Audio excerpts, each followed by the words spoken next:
भूमिका का दूसरा पार्ट जितना आप लोगों को बताया गया था उसके आगे आप हम एक एक पर विशेष चर्चा करेंगे। मेरे प्यारे बच्चों, सबसे पहला जो हिंदी गद्य साहित्य का युग आता है वो उसमें पूर्व भारतीय युग है, जिसका समय है 13वीं शताब्दी से 1868 ईस्वी तक एक्सेप्ट किया गया है। इस युग की कुछ प्रमुख विशेषताएं हैं और इनके लेखकों के नाम हैं और उनकी रचनाएं हैं। परीक्षा में एक दो पूछ लिया जाता है। अब आप जानते रहिए कि पूर्व भारतीय युग की कौन कौन सी विशेषताएं हैं, चाहे वो विशेषता आवे, चाहे प्रवृत्तियां आवे, चाहे महत्व आवे, चाहे उपयोगिता आवे, है वही चीज। तो विशेषताएं, अपभ्रंश की परंपरा का प्रभाव। सबसे बड़ी विशेषता जो है वो पूर्व भारतीय युग की ये है कि जो अपभ्रंश भाषा थी, उस अपभ्रंश भाषा की जो परंपरा थी वो चली आ रही थी धीरे धीरे, क्योंकि उसका विलय तो हुआ लेकिन कुछ न कुछ प्रभाव तो रह ही जाता है। तो पहली विशेषता ये हुई। और दूसरी विशेषता हुई ज्योतिष वैद्यक आदि ग्रंथों का निर्माण। ज्योतिष वैद्यक, अब आप कहोगे ज्योतिष का मतलब होता है कि भविष्यवाणी करने वाला ज्योतिषाचार्य जो होता है, अर्थात देख करके कुछ समझ करके ही भविष्य को बता देने वाला। ऐसे ऐसे यंत्र, ऐसे ऐसे चीजें व्यक्ति के अंदर कुछ प्रादुर्भूत हो ही जाती है, जिसको हम ज्योतिष के नाम से जानते हैं। वैद्य का मतलब होता है कि आयुर्वेद से संबंधित जो वैद्य होते हैं उनसे संबंधित है। तो ज्योतिष संबंधी ग्रंथ और वैद्य आयुर्वेद से संबंधित ग्रंथ जो है इस काल में शुरुआत हुई, इसका निर्माण हुआ। तीसरी जो विशेषता इसकी है राजस्थानी ब्रज भाषा का प्रयोग, क्योंकि हिंदी गद्य साहित्य का जो निर्माण हुआ है, जो उत्पत्ति हुई है वो राजस्थानी गद्य में ही हुई है। इस देश की सबसे बड़ी विशेषता ये भी है। और उसके बाद अगली जो विशेषता है, क्योंकि वो विशेषता ये है कि शिलालेखों का निर्माण। इसमें जो आप देख रहे हो ये कागज के टुकड़े, अब इस कागज में लिखा गया, लेकिन वहां पर होता क्या था उस समय पहले पत्थर, बड़े बड़े पत्थर खुदवाए जाते थे और उसको कला तोड़ तोड़ करके काट काट करके उस पर लेख लिखे जाते थे। तो ऐसे को हम क्या कहते हैं, शिलालेख कहते हैं। अर्थात पत्थरों पर लिखा गया, पत्थरों पर लिखने की परंपरा का निर्माण हुआ। और उसके बाद टीका लिखने की परंपरा। अब जो ग्रंथ लिखे गए उस ग्रंथों पर अनेक आचार्य और विद्वान लोग जो हैं अपनी अपनी राय मशविरा जो लिखते चले गए, उसको हम टीका के नाम से जानते हैं। ठीक, अब ये पूर्व भारतीय युग रहा। अब इस पूर्व भारतीय युग के कुछ लेखक आप जानिए और उसके बाद रचना, क्योंकि अक्षर परीक्षा में पूछा जाता है। सबसे पहले कवि इसमें रोड़ा जी आते हैं। रोड़ा ने लिखा है राहुल में चंपू है। अब एक शिलांकित लेख के नाम से जाना जाता है। ये पत्थर पर खुदाई करा करके अर्थात उसको उकेर करके लिखाया गया ग्रंथ है राहुल में। और दूसरे नंबर पर है पंडित दामोदर शर्मा। पंडित दामोदर शर्मा ने लिखा है उक्ति व्यक्ति प्रकरण। हिंदी साहित्य का सबसे पहला व्याकरण साहित्य है, व्याकरण है जिसको लिखने वाले हैं पंडित दामोदर शर्मा, उक्ति व्यक्ति प्रकरण। उसके बाद गोकुलनाथ जी हैं। गोकुलनाथ जी ने लिखा है 84 वैष्णव की वार्ता और 252 वैष्णव की वार्ता, ये दो रचनाएं हैं। और उसके बाद नाभादास जी हैं। नाभादास जी ने लिखा है अष्टयाम। और उसके बाद कवि जटमल जी हैं। कवि जटमल जी ने लिखा है गोरा बादल की कथा, जिसको हिंदी साहित्य में खड़ी बोली गद्य की पहली रचना कहा जाता है। अब ये पहला हुआ। इसके बाद दूसरा जो युग आता है भारतीय युग है। अब इस भारतीय युग को जागरण काल के नाम से जानते हैं। अब इस पूर्व भारतीय युग को प्राचीन गद्य युग के नाम से जानते हैं। ये प्राचीन गद्य युग है और ये जागरण काल है। ठीक, तो अब इस जागरण काल का जो नाम पड़ा हुआ भारतीय युग, इस भारतीयन का मतलब आप समझ लीजिए, भारत धन इंदु, भारत धन इंदु। तो छोटा आ धन छोटी ई बराबर ए बराबर भारतेंदु, अर्थात भारत का चंद्रमा, भारत का चंद्रमा भारतेंदु उपाधि दी गई है हरिश्चंद्र जी को, तो उन्हीं के नाम से यह पड़ा हुआ है। इसमें गुण संदेह है आगुणा। तो प्रमुख विशेषताएं इसकी यह है, देशभक्ति और राष्ट्रीय भावना, राष्ट्रीयता की भावना का उदय और देश के प्रति लगाव भक्ति रखना, इसकी सबसे बड़ी विशेषता रही इस युग की। और उसके बाद दूसरी जो विशेषता रही है वो जनवादी विचारधारा रही, लोगों का जो विचार है वो लोगों तक पहुंचाया है। कलात्मकता का अभाव, इसमें जो कलाएं थी उसका सर्वथा अभाव देखा गया है। और ब्रज भाषा, शुद्ध ब्रज भाषा का प्रयोग जो है वो इसमें हुआ है। और खड़ी बोली का भी प्रयोग किया गया है, शुद्ध साहित्यिक हिंदी खड़ी बोली, ब्रज भाषा एवं खड़ी बोली का प्रयोग किया गया है।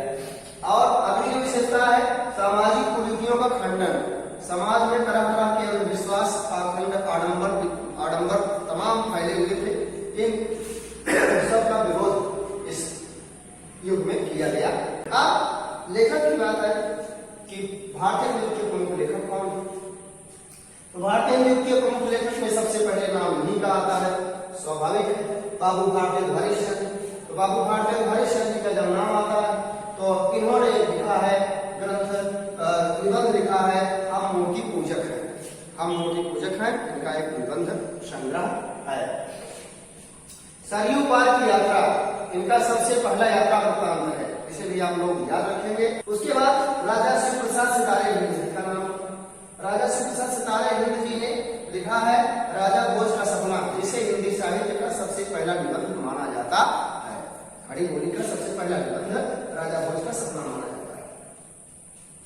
उसके बाद पंडित बालकृष्ण भट्ट जी हैं, पंडित बालकृष्ण भट्ट जी हैं सौ अजान और एक सुजान, इनकी रचना का नाम है सौ अजान और एक सुजान।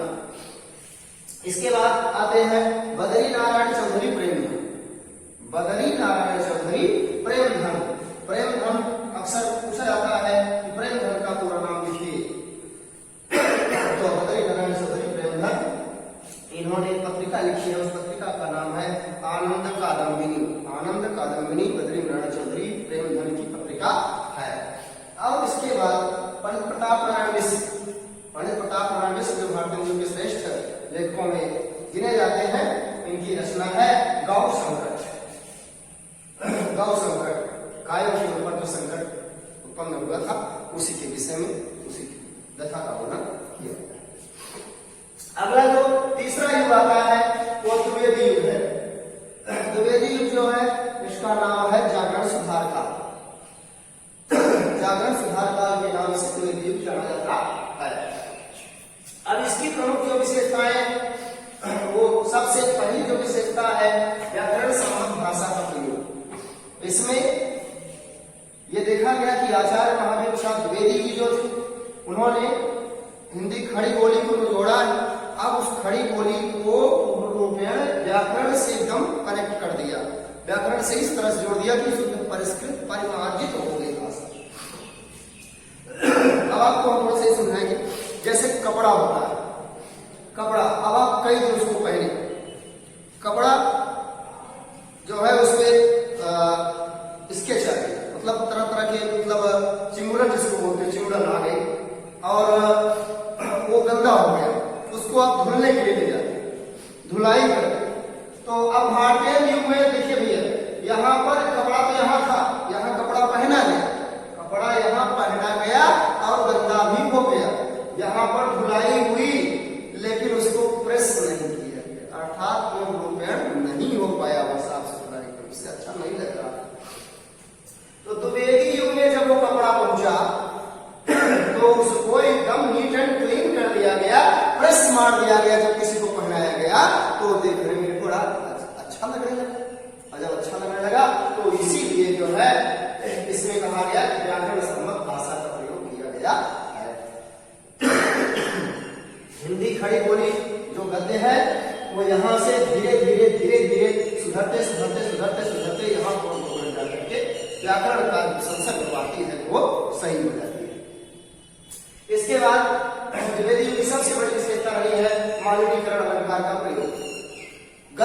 ही ये देखा गया है कि आचार्य महावीर प्रसाद द्विवेदी जी ने स्वयं जो है मानवीय कर्णालंकार का प्रयोग किया है।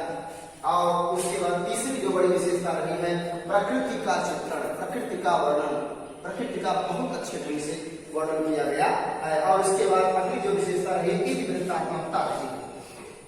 और अगली जो विशेषता इसकी रही है व्यंग्यात्मक शैली का विकास, क्योंकि व्यंग्यपूर्ण शैली जो है वो इसका विकास इसी युग में पूर्व करके हुआ है। अब इस प्रकार से इसकी 5 विशेषताएं रही। इसके बाद इस द्विवेदी के प्रमुख लेखक, तो प्रमुख लेखकों में पंडित महावीर प्रसाद द्विवेदी जी का नाम सर्वोपरि, क्योंकि इसके प्रवर्तक यहाँ पर भारतीय हरिश्चंद्र जी भारतीय जी के प्रवर्तक हैं और द्विवेदी जी के प्रवर्तक महावीर प्रसाद द्विवेदी जी हैं। इनकी प्रसिद्ध रचना जो है रसक निरंजन है। और उसके बाद दूसरे नंबर पर बाबू श्याम सुंदर दास जी आते हैं, द्विवेदी के प्रतिष्ठित निबंधकार बाबू श्याम सुंदर दास जी। इन्होंने लिखा है रूपक रहस्य, उनकी रचना का नाम है रूपक रहस्य निबंध है। और उसके बाद बाबू चंद्रधर शर्मा गुलेरी जी आते हैं। अब गुलेरी जी ने कहानी मतलब 3 कहानियां लिखी है, बुद्धू का कांटा, सुखमय जीवन और उसने कहा। 3 कहानियां मैं आपको तीनों बता दे रहा हूं, याद रखिएगा, नोट कर लेना। बुद्धू का कांटा, सुखमय जीवन और तीसरी जो कहानी है उसने कहा था, जिसमें से सबसे सुपरहिट कहानी जो है मिली उसने कहा। और इसके बाद का नाम है। इसके बाद अयोध्या सिंह उपाध्याय हरियाव जी का नाम आता। अयोध्या सिंह उपाध्याय हरियाव जी का लेखक दोनों थे। तो इन्होंने उपन्यास लिखा है, जिस उपन्यास का नाम है आध खिला फूल, आध खिला फूल। और एक उपन्यास लिखा है ठेठ हिंदी का ठाठ, ठेठ हिंदी का ठाठ और आध खिला फूल, इनका उपन्यास। इसके बाद बाबू गुलाब राय जी, बाबू गुलाब राय जी आते हैं। तो इन्होंने आपके यहाँ मतलब पहले सिलेबस में था 10 में, आप लेकिन नहीं है कि इन्होंने लिखा नर से नारायण निबंध है, नर से नारायण बेटा। इसके बाद चौथा युग आता है छायावादी। अब बात आती है छायावादी। तो छायावादी है छाया, नाम से ही स्पष्ट छाया का अनुसरण करना। छाया जो अर्थात प्रकृति, प्रकृति के प्रति जो अनुराग रखना, प्रेम रखना और उससे संबंधित जो रचना वो सब छायावादी के अंतर्गत आती है। इसकी जो नींव रखी गई थी, छायावाद शब्द की जो नींव रखी गई थी वो पंडित मुकुटधर पांडे द्वारा रखी गई थी। पंडित मुकुटधर पांडे जी ने एक लिखी है रचना कुररी के प्रति, उनकी रचना का नाम है कुररी के प्रति। उस रचना में उन्होंने 1920 ईस्वी में छायावाद का जिक्र किया था। अब जबलपुर से यह रचना प्रकाशित हुई, मतलब कुररी के प्रति जो एक पत्रिका है इसके संपादक का नाम है डॉक्टर मुकुटधर पांडे। इन्होंने छायावाद जो शब्द है इस शब्द के जन्मदाता माने जाते हैं। अब इसकी जो प्रमुख विशेषता रही है वो ये है कि नारी सौंदर्य और प्रेम चित्रण, स्त्रियों के जो सुंदरता है और उस सुंदरता का तथा जो प्रेम है उस प्रेम का अच्छे ढंग से चित्रण करना इस युग की सबसे बड़ी विशेषता रही है। इसके बाद प्रकृति का चित्रण करना है और उसके बाद रहस्यवादी भावना का उदय इसी युग में। अब रहस्यवादी भावना अर्थात आत्म तत्व से परम तत्व का दर्शन करना प्रकृति के माध्यम से रहस्यवादी भावना। और उसके बाद राष्ट्रीयता की भावना अर्थात परमात्मा के प्रति लगाव जैसे होता है ठीक वैसे ही व्यक्ति का अपने राष्ट्र के प्रति लगाव होना ही राष्ट्रीयता है, राष्ट्र प्रेम। और स्वच्छंदता एवं दार्शनिकता, दर्शन शास्त्र से संबंधित रचनाएं भी देखी गई हैं। और इनकी जितनी भी रचनाएं थी इस युग में ये सारी रचनाएं जो है स्वच्छंद रही है, इसमें किसी भी प्रकार का कोई विरोध को नहीं रहा। इसके प्रमुख लेखकों में सबसे पहले छायावादी के प्रवर्तक का नाम आता है बाबू जयशंकर प्रसाद। अब बाबू जयशंकर प्रसाद जिन्हें ग्रंथ लिखा है नाटक इसका नाम है ध्रुव स्वामिनी। ध्रुव स्वामिनी 3 अंकों का नाटक है और इस नाटक में आपको ये सारी विशेषताएं देखने को मिल गई। दूसरे नंबर पर महादेव वर्मा लिखती है, इन्होंने रेखा चित्र लिखा है, आपके सामने लिखा हुआ है रामा रेखा चित्र है। और इसके बाद पंडित सूर्यकांत त्रिपाठी निराला जी, पंडित सूर्यकांत त्रिपाठी निराला जी ने कहानी लिखी है, उस कहानी का नाम है चतुरी चमार। सुमित्रा नंदन पंत जी आते हैं इसके बाद। सुमित्रा नंदन पंत जी ने अपना 60 वर्ष का एक रेखांकन लिखा है। उसके बाद डॉक्टर राम कुमार वर्मा जी ने लिखा है दीपदान। दीपदान एक अंकी है, सबसे प्रसिद्ध एक अंकी है। डॉक्टर राम कुमार वर्मा भी इसी छायावादी से संबंध रखते। अब अगले युग में जाने से पहले हम आपको एक नई जानकारी देना चाहते हैं कि इस छायावादी युग का एक दूसरा भी नाम दिया गया है। उसका नाम यह है साहित्यिक खड़ी बोली का स्वर्ण युग कहा जाता है। हिंदी में छायावादी युग को साहित्यिक खड़ी बोली का स्वर्ण युग भी कहा जाता है। अब अगला जो टॉपिक है वो छायावादोत्तर युग है। इस छायावादोत्तर युग में सबसे बड़ी जो विशेषता रही है वो यथार्थवादी जीवन दर्शन का महत्व है। जो रियल दर्शन है, वो जो रियल जीवन है, इस जीवन की वास्तविकताओं को उजागर करना इस युग की सबसे बड़ी विशेषता रही है। और उसके बाद राष्ट्रीय सांस्कृतिक चेतना से प्रेरित होकर रचनाएं लिखी गई है तथा मार्क्सवादी विचारधारा से, कार्ल मार्क्स का नाम आप लोग जानते होंगे। कार्ल मार्क्स ने जो भी शिक्षा पद्धति पर नियम लगाए अपनाए, उसी के कारण जो है उसका प्रभाव जो है इन कवियों पर, इन लेखकों पर बहुत बड़ा था। इसलिए मार्क्सवादी विचारधारा से प्रभावित होकर रचना लिखी गई। आत्मविश्वास की गरिमा से परिपूर्ण, अपने आप की गरिमा से विश्वास से परिपूर्ण डॉक्टर कुबेरनाथ राय जी द्वारा जो भी ग्रंथ लिखा गया है छायावादोत्तर युग में, वो आत्मविश्वास से परिपूर्ण है तथा जितने लोग भी लिखे हैं वो सब कॉन्फिडेंस के साथ लिखे हैं, इसलिए इसकी विशेषता ये भी है। और उसके बाद नवीन युग चेतना पर आधारित। और इसके बाद प्रमुख लेखक और रचना में आते हैं डॉक्टर रामधारी सिंह जी। डॉक्टर रामधारी सिंह जी ने लिखा है संस्कृति के 4 अध्याय।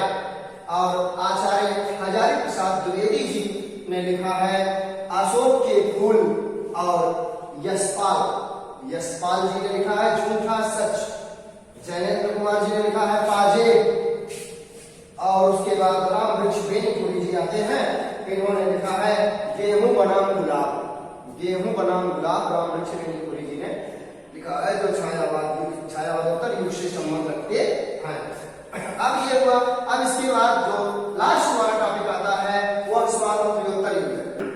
इस स्वातंत्र्योत्तर युग की सबसे बड़ी विशेषता यह है सामाजिक और राजनीतिक संगतियां जो थी, समाज की जो दुर्लभ समस्याएं थी और जो राजनीति थी, इन दोनों की जो अपनी मतलब खींचातानी थी, उस पर जो है करारा व्यंग कसा गया है, तीखा प्रहार किया गया है लेखकों के द्वारा। इसलिए सामाजिक और राजनीतिक संगतियों पर तीखा व्यंग इसकी विशेषता रही है। और मानव के आंतरिक द्वंद्व और तनाव का वर्णन, मनुष्य के आंतरिक और जो झगड़े हैं और जो तनाव है, खींचातानी है, इसका वर्णन भी किया गया है इस युग में। और सांस्कृतिक चेतना से अभिप्रेरित कविताएं और लेख लिखे गए हैं। तथा अगला जो टॉपिक है वो आधुनिक जीवन बोध। आधुनिक जीवन बोध मतलब आधुनिक मॉडर्न युग में किस प्रकार से मनुष्य को कैसे ज्ञान प्राप्त करके चलना है, इसके संबंध में इस युग में सब लिखा गया है। और उसके बाद अगली जो विशेषता है वो राष्ट्रीयता तक की भावना है, अर्थात राष्ट्र के सबसे बड़ी भावना ये उपलब्धि मिलती है कि राष्ट्र के प्रति हमें सब लोगों को स्नेह करना चाहिए। अब अगली जो विशेषता रही है वो यही है। उसके बाद प्रमुख लेखक और रचना में डॉक्टर कमलेश्वर जी का सबसे पहले नाम आता है। कमलेश्वर जी ने लिखा राजा निर्वंशिया, कहानी का नाम है राजा निर्वंशिया। और उसके बाद निर्मल वर्मा ने लिखा परिंदे, कहानी लिखा है, कहानी ये है। और डॉक्टर अमरकांत जी हैं, अमरकांत जी ने लिखा है जिंदगी और जो। तथा हरिशंकर परसाई जी हैं, आगे आते हैं, इन्होंने लिखा है गुंडा रस। इसके बाद अंत में आते हैं फणीश्वर नाथ रेणु जी, इन्होंने लिखा है महिला वचन। इस प्रकार से ये भारतीय युग, पूर्व भारतेंद्र युग, भारतेंद्र युग, द्विवेदी युग, छायावादोत्तर युग और स्वातंत्र्योत्तर युग, इन सब की विशेषताओं के साथ साथ आपको प्रमुख लेखक और रचनाओं के विषय में बता दिया गया है। आप लोग इसे अच्छे ढंग से समझते हुए नोट कर लेंगे। जो समझ में ना आया हो